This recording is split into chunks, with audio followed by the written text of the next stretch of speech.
Un cosmonaute russe a fait une révélation troublante au sujet d'un enregistrement au cours d'un séjour dans l'espace. En effet, il aurait filmé une forme qui pourrait prouver la présence d'autres créatures dans l'univers. En gros pour lui, et d'après sa découverte, nous ne sommes définitivement pas seuls dans l'univers. Plusieurs questions reviennent donc depuis ces diverses révélations. Qui est ce cosmonaute? Que sait-il de ces objets qu'il a découverts au cours de son séjour? À quoi ressemblent-ils en réalité des vaisseaux spatiaux? Dans cette vidéo, nous vous proposons de comprendre tout le mystère autour de cette réalité. Sans trop tarder, on peut commencer. Qui est Ivan Wagner? Ivan Wagner, né en 1985 à Severodonetsk près du cosmodrome de Plesetsk, a tracé un parcours exceptionnel. Après des années d'études à l'Université technique nationale de la Baltique, il a obtenu son diplôme d'ingénieur en génie aéronautique en 2008, consolidant son expertise. Son immersion dans le monde spatial a débuté chez l'hélicoptériste Klimov lors de son stage de fin d'études en 2007. Rapidement, sa carrière a pris une dimension orbitale avec son intégration chez la RKK Energuia en novembre 2008. En tant qu'ingénieur du groupe opérationnel de suivi de la Station spatiale internationale, MKS, il est devenu adjoint du directeur de volume dès février 2009. La passion de l'espace le guide vers une nouvelle étape, sa sélection comme candidat cosmonaute en octobre 2010. Son parcours de formation spatiale générale, débuté en novembre 2010, aboutit à son titre officiel de cosmonaute d'essai en août 2012. L'aventure spatiale de Wagner n'a pas été sans rebondissement. Malgré son inclusion initiale dans l'équipage principal de la mission MKS-53 en décembre 2015, il en est exclu en août 2016 en raison de changements structurels décidés par Roscosmos. Les défis persistants n'entament pas sa détermination, comme en témoigne son inclusion dans l'équipage de réserve de la mission MKS-61 en juin 2018.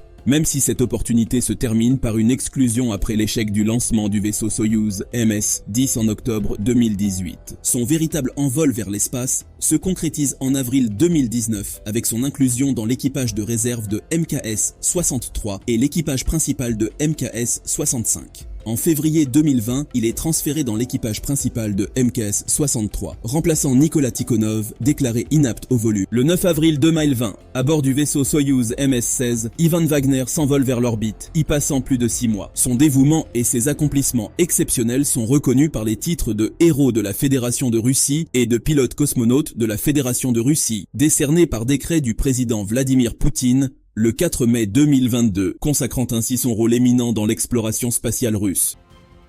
Une découverte troublante. Au sein de l'environnement fascinant de la Station spatiale internationale ISS, le cosmonaute russe Ivan Wagner a récemment capturé une séquence vidéo énigmatique pendant qu'il documentait une aurore au-dessus de l'Antarctique. Cette vidéo d'1 minute a révélé au moins 5 points lumineux mystérieux se déplaçant de manière coordonnée derrière la Terre. Publiant cet extrait sur Twitter, Wagner a partagé son émerveillement en les qualifiant de « invités de l'espace », tout en suscitant l'interrogation et l'enthousiasme autour de ces objets célestes inattendus. Le cosmonaute russe a pointé spécifiquement vers une séquence de la vidéo entre 9 et 12 secondes où 5 objets ont été observés volant en formation synchronisée à une distance constante les uns des autres. Cette observation a naturellement suscité des spéculations sur leur origine, allant des météores aux satellites, ajoutant un élément de mystère à l'exploration spatiale. Pour aller au-delà de la simple fascination, Ivan Wagner a pris l'initiative de porter ces observations à l'attention de Roscosmos. Pour ceux qui ne le savent peut-être pas, Roscosmos est l'agence en charge du programme spatial russe. Le matériel a donc été soumis à une analyse approfondie, envoyée à Tsnimash et à l'Institut de recherche spatiale de l'Académie des sciences de Russie. Cette démarche scientifique vise à élucider la nature exacte de ces lumières étranges et à apporter une réponse étayée aux questions suscitées. Néanmoins, la réaction sur Twitter a été diverse. Certains utilisateurs ont rapidement embrassé la notion d'une origine extraterrestre, soulignant le caractère mystérieux des observations de Wagner. En contraste, d'autres ont avancé une explication plus terrestre en évoquant la possibilité que ces points lumineux soient simplement des satellites du projet Starlink de SpaceX. Starlink, un programme ambitieux visant à déployer 12 000 satellites en orbite terrestre pour fournir Internet à l'échelle mondiale, a été au centre de controverses en raison du nombre croissant de satellites obscurcissant la vue du cosmos. Les astronomes ont exprimé leurs préoccupations concernant les interférences potentielles avec les observations astronomiques, soulignant les réflexions du Soleil sur les surfaces réfléchissantes des satellites et les signaux radio qui pourraient perturber leurs études. Cette dualité entre l'enthousiasme du public pour l'inconnu dans l'espace et les préoccupations des scientifiques quant à l'impact sur leurs travaux illustrent la complexité inhérente à la coexistence de l'exploration spatiale et de la préservation des observations astronomiques de la Terre. Toutefois, dans cette exploration, essentiel est-il de savoir que Wagner n'est pas le seul individu issu de ce programme et ayant fait de genre de découverte. Vladimir Ilyushin. L'hypothèse entourant Vladimir Ilyushin et un potentiel vol orbital secret en avril 1961, quelques jours avant le légendaire volume de Yuri Gagarin, reste ancrée dans les récits intrigants de l'histoire spatiale. Selon cette théorie, des problèmes techniques ou un évanouissement d'Ilyushin auraient précipité le retour prématuré de sa capsule sur Terre, aboutissant à un atterrissage en République populaire de Chine. Cette version suggère que Ilyushin aurait été retenu comme invité pendant près d'un an avant d'être remis aux autorités russes. Malgré des documentaires et une attention médiatique après la déclassification des archives du Kremlin, aucune confirmation officielle n'apparaît.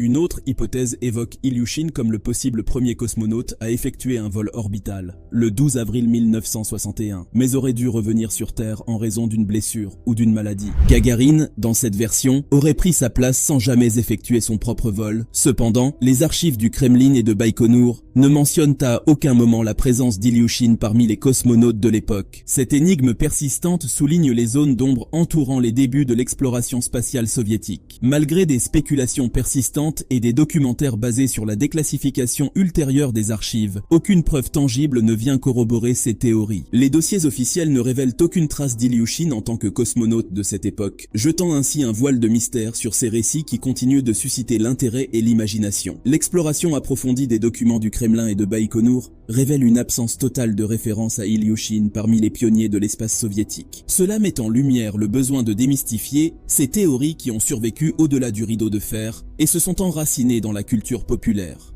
Les détails flous et les récits contradictoires soulignent le besoin d'une approche prudente et basée sur des faits lors de l'examen de ces épisodes controversés de l'histoire spatiale. La déclassification des archives du Kremlin, une étape significative après la chute du rideau de fer, a offert une fenêtre sur les débuts de l'exploration spatiale soviétique. Cependant, elle n'a pas apporté la confirmation attendue des prétendus exploits d'Ilyushin. Les documentaires qui ont suivi ont tenté de donner une cohérence à ces hypothèses, mais l'absence de preuves tangibles soulève des questions quant à la crédibilité de ces récits. L'énigme entourant Ilyushin et son implication présumée dans l'histoire spatiale souligne également les défis de la recherche historique, en particulier lorsqu'elle est basée sur des récits non officiels. La nécessité de démêler l'effet des spéculations devient impérative pour une compréhension précise des débuts de l'ère spatiale. Les récits divergents et les lacunes dans les archives soulignent la complexité de recréer avec précision cette période de l'histoire, même avec la déclassification des documents. Bien que les théories autour de Vladimir Ilyushin et de ses éventuels exploits spatiaux aient alimenté des récits captivants et des spéculations, la vérité demeure insaisissable. Les récits divergents et les lacunes dans les archives soulignent la complexité de recréer avec précision cette période de l'histoire, même avec la déclassification des documents. Bien que les théories autour de Vladimir Ilyushin et de ses éventuels exploits spatiaux aient alimenté des récits captivants et des spéculations, la vérité demeure insaisissable. Les documents du Kremlin et de Baïkonour ne révèlent aucune trace de sa participation en tant que cosmonaute, laissant ses hypothèses dans le domaine des récits non confirmés. Cette quête de compréhension historique met en lumière les complexités inhérentes à la recherche et souligne l'importance de baser nos conclusions sur des preuves tangibles plutôt que sur des récits hypothétiques. L'histoire des cosmonautes Ivan Wagner, Vladimir Ilyushin et Yuri Gagarin a donné naissance à des récits captivants, évoquant des époques tumultueuses de l'exploration spatiale soviétique. Les spéculations entourant un potentiel vol secret d'Ilyushin avant Gagarin, ainsi que les mystères persistants autour de la possibilité d'une vie extraterrestre dans notre univers, ont nourri l'imagination collective. Toutefois, l'absence de preuves tangibles dans les archives déclassifiées du Kremlin soulève des questions quant à la crédibilité de ces récits. Alors que les documentaires post-déclassification ont tenté de donner une cohérence à ces différentes hypothèses, le mystère demeure, soulignant la nécessité de faire preuve de prudence et de rigueur dans l'interprétation de ces récits historiques. Yuri Gagarin, quant à lui, reste une icône incontestée de l'histoire spatiale, le premier homme à orbiter la Terre et à ouvrir la voie à des décennies d'exploration spatiale. Son héritage est inscrit dans les étoiles et continue d'inspirer les générations futures. En explorant ces histoires, nous sommes confrontés à un mélange fascinant de faits documentés et de légendes persistantes. C'est un rappel poignant de la complexité de l'histoire spatiale et du besoin constant de démystifier les récits non confirmés pour parvenir à une compréhension précise de notre voyage dans l'univers. N'oublions pas que, même si certaines zones d'ombre demeurent, l'héritage de Gagarine brille comme une étoile dans le cosmos, et l'histoire d'Ilyushin, bien que pleine d'énigmes, offre une perspective intrigante sur les débuts tumultueux de l'exploration spatiale soviétique. Restons curieux et continuons d'explorer les mystères de l'espace avec émerveillement et rigueur historique. Merci de vous être joints à nous pour cette exploration spatiale dans les archives du passé. À la prochaine sur notre chaîne.